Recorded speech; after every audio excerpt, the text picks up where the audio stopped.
Video game adaptations have always had an infamous reputation. It seems like any time a game gets a movie or show, it ends up either barely following the source material, it ends up stripping the story of what made it special, or both in those rare, awful cases. There's a stigma that you simply can't adapt video games to other mediums without them turning out to be awful. And well, yeah, that reputation is justified. But games can be very good grounds for shows or movies, perhaps not in direct adaptations, but some incredible things can be done by working within the source material to make something different. And the place where this has begun to be done successfully has been Netflix, with the Cuphead show, Arcane, and the topic of today's video, Castlevania.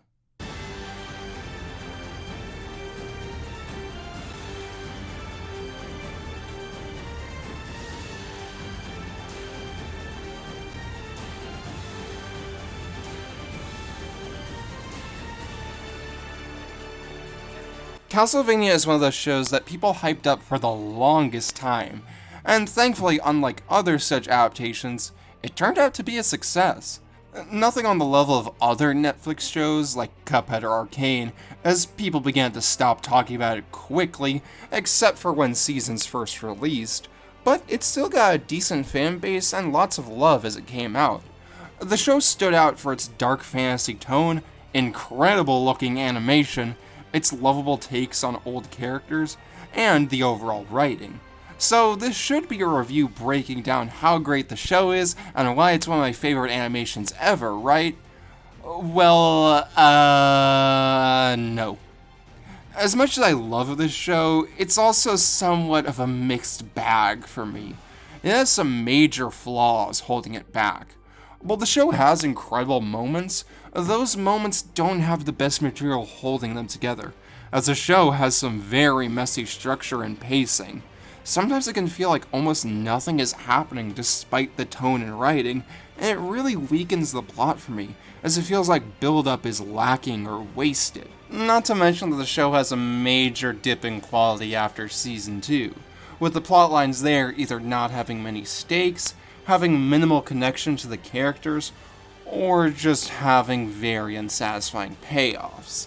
It's a show that has some really incredible stuff within it, but actually going through it is somewhat messy, to say the least.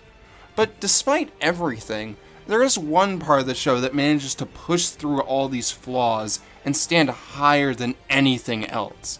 That part of the plotline is the character of Isaac. Isaac is a supporting character introduced in Season 2, who takes a more major role starting in Season 3. He's one of the two Forge Masters to Dracula, with a hatred for the humans who tortured him so much in his youth. Despite having the same role as his game counterpart, his place in the story and who he is as a character is wildly different. Isaac is a deeply meditative man, always soft-spoken and hiding in the depths of his thoughts. He's insanely loyal and sees himself more as a tool to be used rather than an actual person. His plotline takes him through an emotional journey of learning who he is when he can't be a tool to someone, and finding new meaning in his existence. Despite not even being part of the main cast, Isaac steals the show in Seasons 3 and 4, as while other plots, aside from maybe Hector's, suffer from the problems I mentioned before, Isaac manages to sidestep this. His plot instead not only avoids these issues, but creates a story that kept me hooked the whole way through, despite the other plots nearly losing me, and delivered emotional beats stronger than any others in the whole show. So, we're going to break down how his plotline does this by improving upon three simple aspects: structure, themes, and payoff. Now, before we start, I do want to say this video will contain massive spoilers for the plot, and will make more sense if you've seen the show in its full. So I recommend you go see it before watching this video. Now, without further ado, how about we dive into this?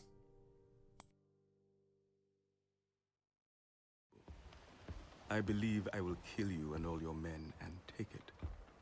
You could. You surely could. But One of the biggest problems I have with Netflix Castlevania is that a lot of the later plotlines can feel somewhat meandering. What I mean is that a lot of arcs don't really have steady pacing. It feels like they lack any kind of driving force at times, and it severely hurts the stakes and sense of urgency. This is especially a big problem in Season 3, where it feels like even the characters themselves aren't driven by anything, just going along with the flow of whatever happens around them. And because of this, a lot of scenes end up feeling like filler that doesn't really expand on the characters or do much at all except have a cool atmosphere or show something cool. Or, the even worse outcome is that the scenes feel like they're dragging the plot along forcefully, without it being in line for the characters to even care, making up the most contrived reason for things. And thankfully, Isaac's plotline fixes up this biggest pitfall. For the most part. Before his arc takes center stage, Isaac and the other villains' plot in Season 2 had this problem in a major way, at least for me, as it has a lot of people arguing while nothing really happens around them. It's not a bad plotline, as it has some of my favorite scenes and bits of writing, but the overall conflict here feels weird, as the arguments for how the war should be handled have no stakes, because it doesn't even feel like they're at war, as everything feels at peace around them, without even a sign of them struggling against the humans or suffering from it. Which is actually an area where Season 4 excels with a similar plot if you want to compare and contrast on your own. But back to the topic at hand, Isaac's role in this plot is somewhat minimal, and instead, while a few bits are meandering, his scenes mostly serve to set up his own arc, and while the pacing problem isn't fixed, it's not as much of an issue here. More importantly, there are no filler scenes or scenes that meander due to each of them being built with a strong purpose or something to tell, but we'll delve into that aspect of writing in a moment. The small issues with pacing change when we hit Season 3, and Isaac's story begins to kick off, and none of it feels meandering anymore thanks to the fact that unlike the main cast plots in Season 3 and 4, Isaac has a clear end goal in sight, with revenge against Carmilla and Hector. And thus, every scene from this point onward pushes that forward in some way, allowing them to be made a lot stronger. Although this can't be said for every scene, as some don't really move towards the finale, but they're still stronger as they're finally built with purpose, instead internally moving Isaac's character along to the point where the finale works and feels built up. I'll be the first to admit that Season 4 Isaac can still feel a bit like waiting for what's going to happen, even if his scenes are fascinating. This is a constant for all of Isaac's arc. Each scene is built strongly with a self-contained purpose that it wants to achieve. A scene is never here just to show something cool or to breathe. Each is accomplishing something for Isaac's character, and this makes the overall arc and enjoyment a lot better. The biggest sign for how finely built these scenes are is that a lot can be watched in isolation, and their purpose still stands strong. They all have something to say individually and deliver greatly. And this is a major improvement over the arcs in the series where scenes don't feel like they have purpose or drive things forward. They're interesting for sure, but when we come out of them, it doesn't feel like too much has changed or has been said. It just feels like these scenes wander about and then suddenly the finales happen without a true through line between them. This especially hurts Alucard's Season 3 plot, where there's basically nothing the plot is building up towards, which leads them to pulling out literally the worst scene in the show. Everything just meanders and rarely advances the plot we need for Alucard or any sort of conflict. But Isaac avoids all of this, and his plot feels like it's always moving at a perfect pace, with each scene telling us something new about him or moving us towards eventual payoff. It's really just the basics of storytelling, but it's important to remember those fundamentals of how to build a story.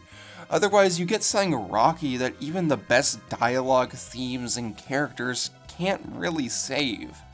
But speaking of themes, let's dive into that and how Isaac's story always builds on itself to remain consistent. Says that one day hell will be emptied and its doors will rattle in the wind. I don't mean for this video to just be bashing the A-cast of Castlevania, but I have to do it again, as it shows another problem in themes and how they intertwine into the main plot. What I mean by this is that the plot never really gives the characters opportunities to be explored or show their growth. The moments we do get are lacking, and they really only serve as character moments, as if the plot is put on hold for a moment to actually do characterization. Trevor gets 1 or 2 moments of showing his growth, like defending the town at the start of the series, though Sypha sadly doesn't really get much to connect her into the plot at all. And the one exception to this is Alucard, who obviously gets to show his growth more directly by going up against his father and having a moment with him, plus his later plots being more introspective, although I have major problem with them in ways we can't explore here. And the lack of connection is disappointing, as it feels like scenes are mostly just pushing the plot along rather than really exploring the characters and what they're about. This is contrasted in the B-plot of both Hector and Isaac, which very much explore both at a deeper level, especially Isaac.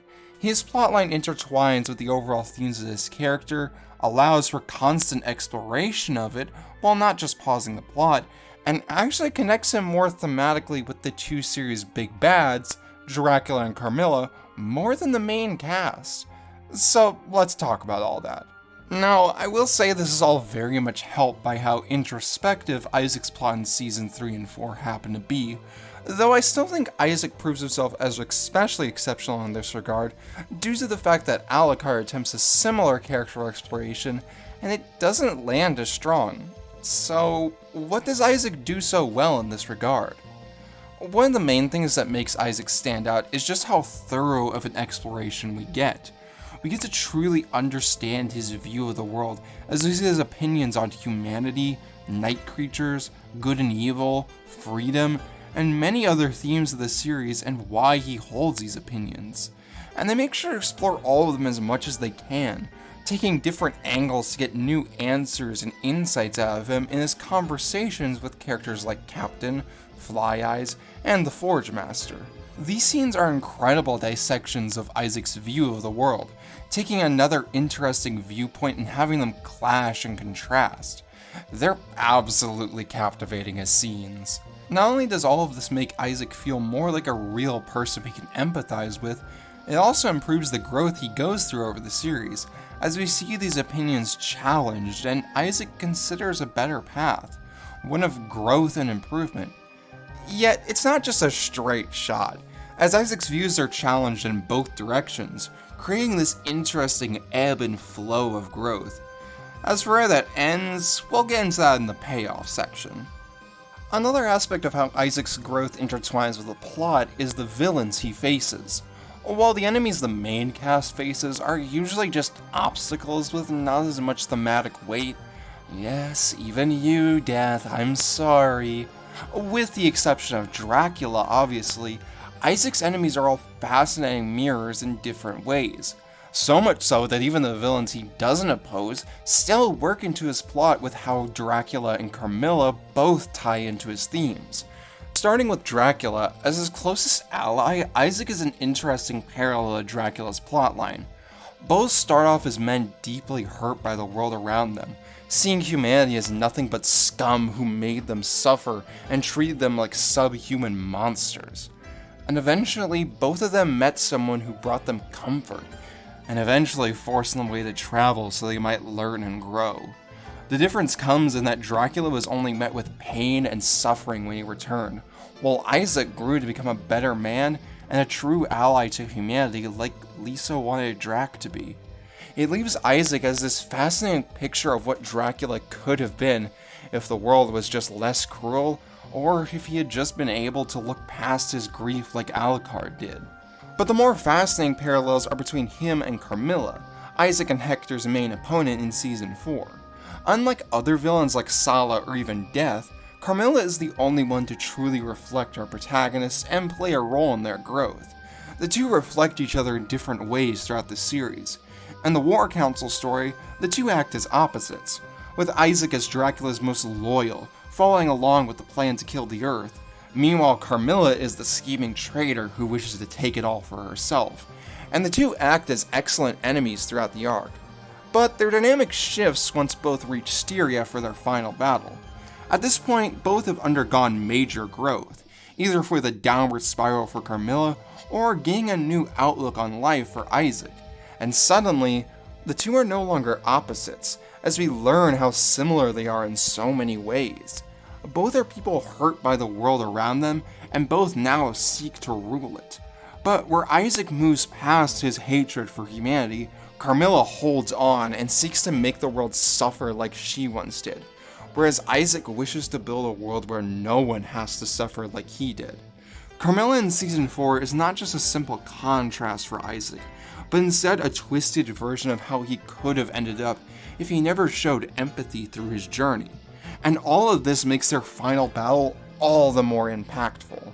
Another aspect of Isaac's character that elevates the themes of the show and lets Isaac become more intertwined with the story is his faith. Castlevania is a show that tackles the topic of religion quite a bit, with the church being one of the antagonistic forces throughout the series, and contrasting all of that is Isaac's role as a Muslim preacher. Isaac offers his own unique views through his beliefs, and it opens up an interesting point on why he lets himself be a Forge Master despite believing in God, which really helps sell his whole character. It's not as big of a point as other aspects are, but it is something that is interesting and helps his character a lot in the thematic department. And lastly, I want to discuss the themes of his relationship with Hector, because it is really interesting. Hector and Isaac are set up as pure opposites from the moment we see them, fitting how their relationship in the game is. Sorta. Isaac has a darker color scheme, is cold and calculating, loyal to only Dracula, and wields a destructive knife. Meanwhile, Hector has a white color scheme, is much more kind and understanding, is easily swayed by others, and wishes to only build with his hammer. The conversations the two have are brief, but they really highlight the two's differences and set up the conflict they find themselves in at the end of Season 2, setting up Isaac's wish to get revenge on Hector. But while they're separated for most of Season 3 and Season 4, the two are caught up in each other's orbits, as their arcs are in a way centered around each other, as they slowly but surely learn the lessons the other already has learned. Hector has to see how horrific the world can be, being kept as a slave just like Isaac was. Meanwhile, Isaac gets to see the kindness of others and finds new joy in his ability to create, just like Hector did with his pets. When the two finally meet again, they're much closer to being the same than they were at the start of the series, and it makes for a really powerful moment. But speaking of that final scene, let's finally dive into possibly the most important aspect of Isaac's story in Season 3 and 4, the way they make everything have payoff. This is how they get us, Hector. They convince us that there is no future. There's only an eternal now.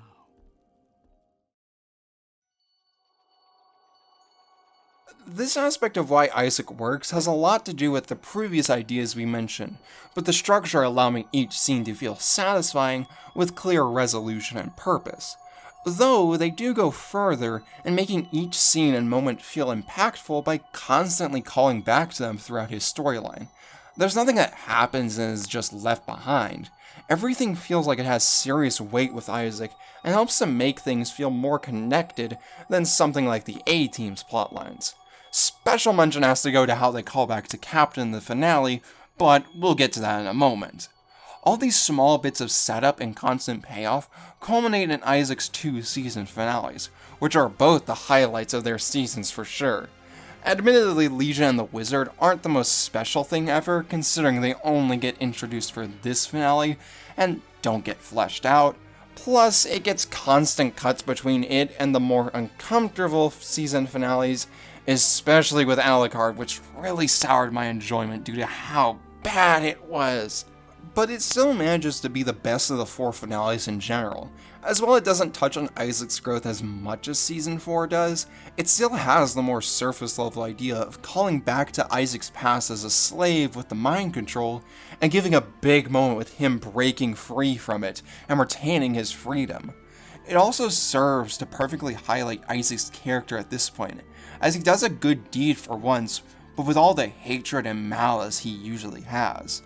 Plus, this scene is just such a fun spectacle as well, with the incredible animation. The Visitor's fight has nothing on how cinematic this all is, especially with that final shot. But the real star of the show comes with his true finale in Season 4, and how expertly it sends him off with a bang that wraps it up so perfectly. Starting with the big spectacle of Isaac versus Carmilla, this is absolutely my favorite fight in the series, with just how perfectly it reflects both combatants, and just the sheer spectacle of it all. Seriously, just the way everything here is shot, to the set pieces with the room full of blood and Isaac's entrance, and the pure strength and speed on display is jaw-droppingly incredible to watch. It plays on everything I mentioned before about Isaac and Carmilla's dynamic before, and offers a perfect send-off for both of them that exemplifies everything in their storylines. Carmilla grows more and more angry throughout the fight, while Isaac remains perfectly calm and calculating. Carmilla fights alone with her vampire strength, while Isaac reflects his more thoughtful personality, but also his connection back to others as he only succeeds because of his army. And don't get me started on how perfect Carmilla's death is to cement her character as someone who refuses to ever be taken from again, and just, God, it's all so incredible to watch. But while that's the more flashy part of this finale, the part I enjoyed even more were the 2 quieter moments we got that wrapped up the arcs of Isaac and Hector, in particular, Isaac's very last scene. It's nothing flashy, just the 2 talking, and yet it is one of the most powerful scenes I've seen in a show. The direction they took with Isaac's actions is something I really love. I see a lot of people who say him forgiving Hector didn't make sense, but I think it was the perfect direction to go. It ends up being the perfect way to show that both of them have grown, because it's easy to see why people thought Isaac would just kill Hector if you look at who he was at the start of the series, but instead, it now highlights who both of them have grown to be, with Hector, after all of his trauma and abuse, now expecting the worst from Isaac, and Isaac shows mercy for once, and shows an act of kindness and trust by lending his knife, something the old Isaac never would have done. And the fact that Isaac has to be the one to tell Hector to let Dracula go is another point to that contrast against their original selves, with Isaac now learning to pass on the kindness others have shown him throughout his journey. This entire final scene is a perfect culmination of Isaac's arc, as after 2 seasons of him taking in others' worldviews, being treated to acts of kindness, and being guided along the path, he finally figures out what he truly wants from the world and lays it out clearly. And the way he lays it out is like pure poetry, both in the incredible dialogue, but also in Isaac's gentle tone selling every word, thanks to his incredible actor, Adetukumba McCormack. I wish I could put into words just how beautiful this scene is, but I know I can't do it justice. It perfectly caps off Isaac's arc, reflecting on everything he's been through, touching on all the themes of the series, using callbacks to Captain, Fly Eyes, and the others Isaac has met to sell his point, and honest to God, nearly making me cry from 4 simple words. I'm going to live. After seeing Isaac's entire arc, constantly seeing him beaten down by life, and left in a state of despair where he believes there is no hope for even existing, he finds meaning and happiness in the end, giving a genuine smile for one of the first times. While this series may be dark and Isaac may be a villain to some, his story is one of the most hopeful I've seen in ages.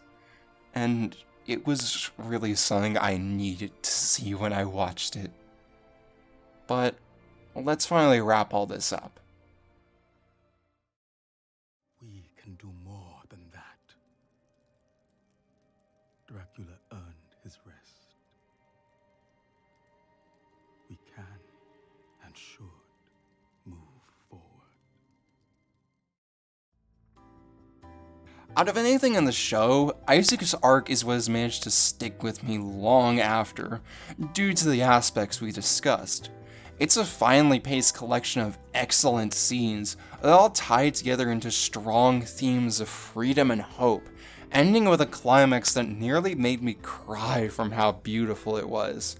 It's one of my favorite pieces of television, and that's why it's so disappointing that it has to be bundled in with the rest of the show, especially the more rocky season 3 and 4. Now, don't get me wrong, Castlevania is an amazing show in so many regards, with incredible scenes, characters, voice acting, and absolutely gorgeous animation. But it's also just so frustrating with how it has incredible ideas and characters to work with, yet the foundation of pacing and structure betray them, and leave so much potential wasted. It's such a shame to see a show meander when it has so many excellent pieces to put together.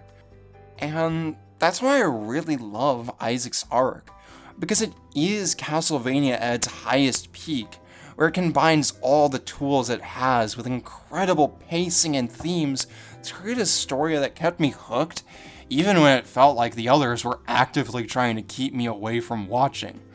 Looking at you, Alucard Season 3. Each of Isaac's scenes is peak television, the best that the medium has to offer in my humble opinion.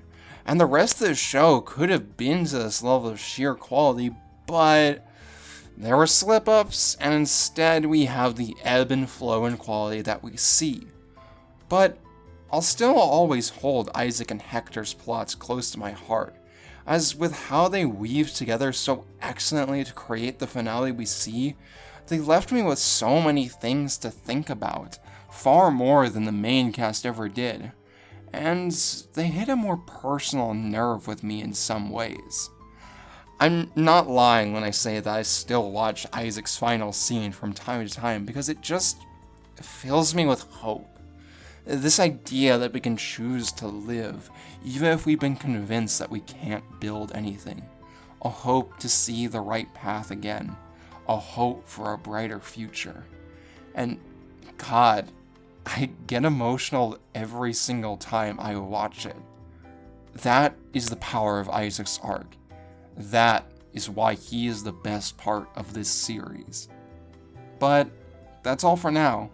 See you guys next time, wherever that takes us.